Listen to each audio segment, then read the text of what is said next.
The Lion, the Witch, and the Wardrobe, Chapter 3. Lucy ran out of the empty room into the passage and found the other three. "It's all right," she repeated. "I've come back." "What on earth are you talking about, Lucy?" asked Susan. "Why," said Lucy in amazement, "haven't you all been wondering where I was?"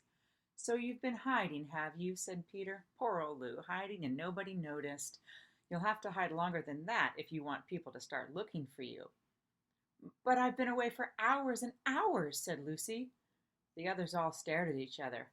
"Batty," said Edmund, tapping his head. "Quite batty." "What do you mean, Lou?" asked Peter. "What I said," answered Lucy. "It was just after breakfast when I went into the wardrobe, and I've been away for hours and hours and had tea, and all sorts of things have happened." "Don't be silly, Lucy," said Susan. "We've only just come out of that room a moment ago, and you were there then." "She's not being silly at all," said Peter. "She's just making up a story for fun, aren't you, Lou? And why shouldn't she?" "No, Peter, I'm not," she said.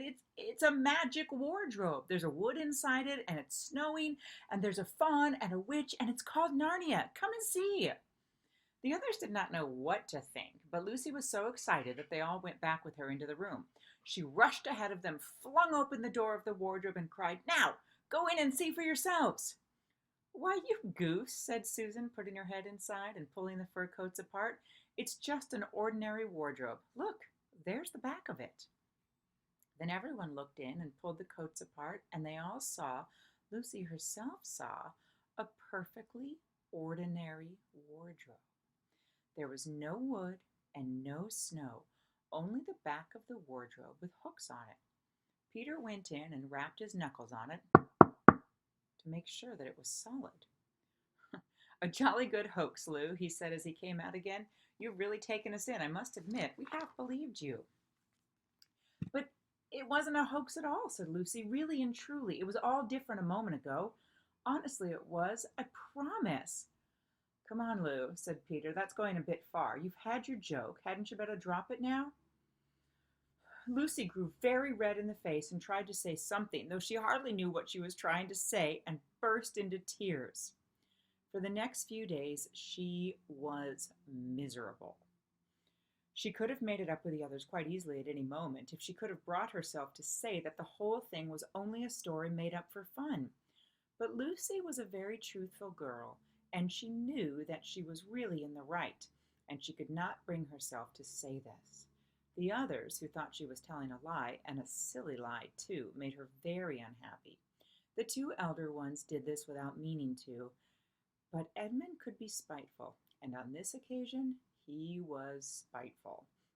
He sneered and jeered at Lucy and kept on asking her if she'd found any other new countries and other cupboards all over the house. What made it worse was that these days ought to have been delightful. The weather was fine, and they were out of doors from morning to night, bathing, fishing, climbing trees, and lying in the heather. But Lucy could not properly enjoy any of it.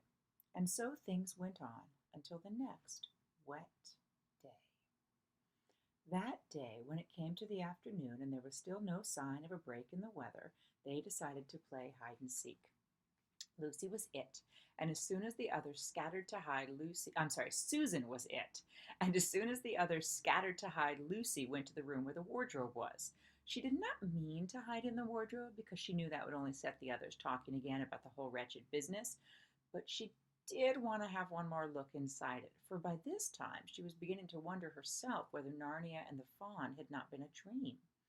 The house was so large and complicated and full of hiding places that she thought she would have time to have one look into the wardrobe and then hide somewhere else. But as soon as she reached it, she heard steps in the passage outside, and then there was nothing for it but to jump into the wardrobe and hold the door closed behind her. She did not shut it properly because she knew that it is a very silly thing to shut oneself into a wardrobe, even if it is not a magic one. Now the steps she had heard were those of Edmund, and he came into the room just in time to see Lucy vanishing into the wardrobe. He at once decided to get into it himself, not because he thought it was a particularly good place to hide, but because he wanted to go on teasing her about her imaginary country. He opened the door.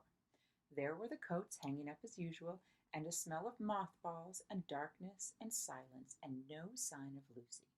She thinks I'm Susan come to catch her, said Edmund to himself, and so she's keeping very quiet in at the back. Here is Edmund going into the wardrobe. And the name of this chapter, I don't think I said, is called Edmund and the Wardrobe.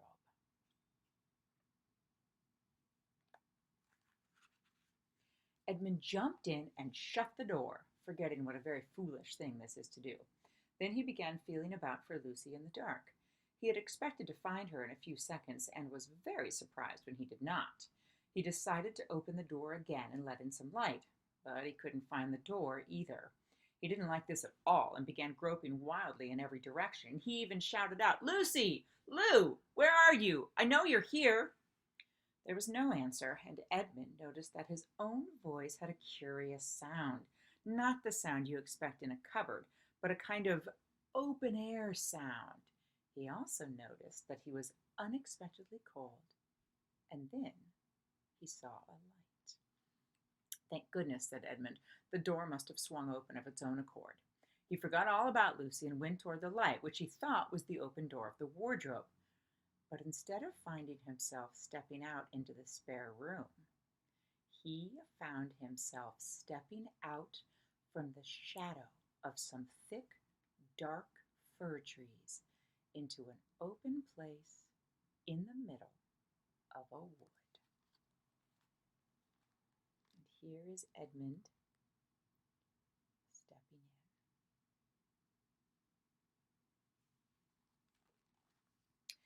There was crisp, dry snow under his feet and more snow lying on the branches of the trees. Overhead there was a pale blue sky, the sort of sky one sees on a fine winter day in the morning. Straight ahead of him he saw between the tree trunks the sun just rising, very red and clear. Everything was perfectly still, as if he were the only living creature in that country. There was not even a robin or a squirrel among the trees, and the wood stretched as far as he could see in every direction. He shivered.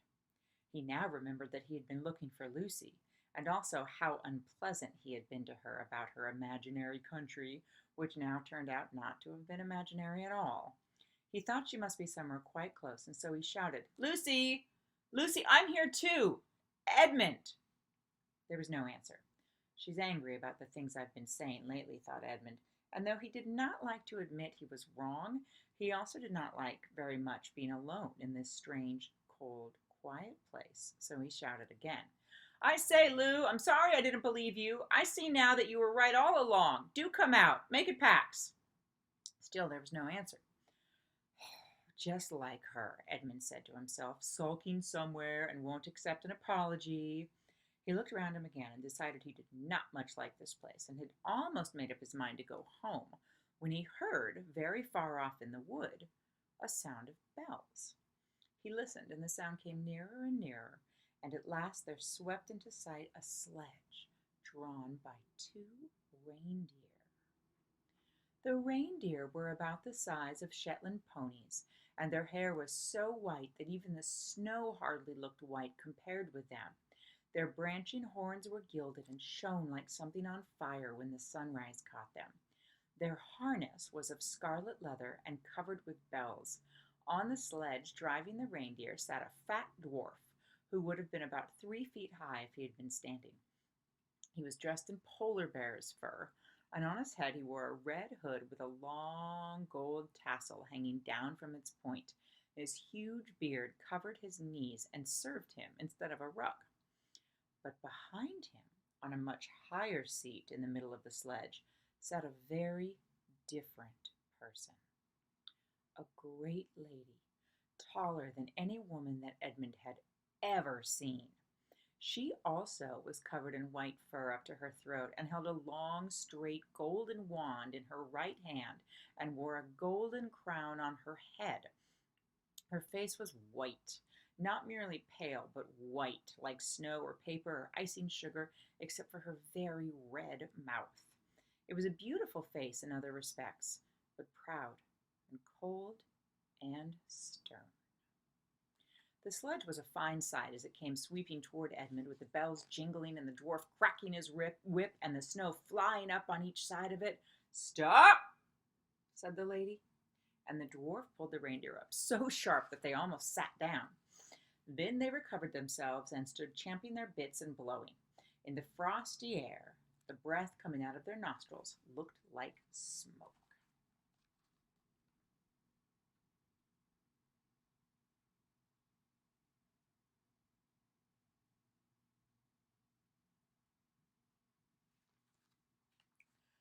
"And what, pray, are you?" said the lady, looking hard at Edmund. My name's Edmund," said Edmund, rather awkwardly. He did not like the way she looked at him. The lady frowned. "Is that how you address a queen?" she asked, looking sterner than ever. "I beg your pardon, your majesty. I didn't know," said Edmund. "Not know the Queen of Narnia?" cried she. "Ha! You shall know us better hereafter. But I repeat, what are you?" "Please, your majesty," said Edmund, "I don't know what you mean. I'm at school. At least I was. It's the holidays now." And that's the end of chapter 3.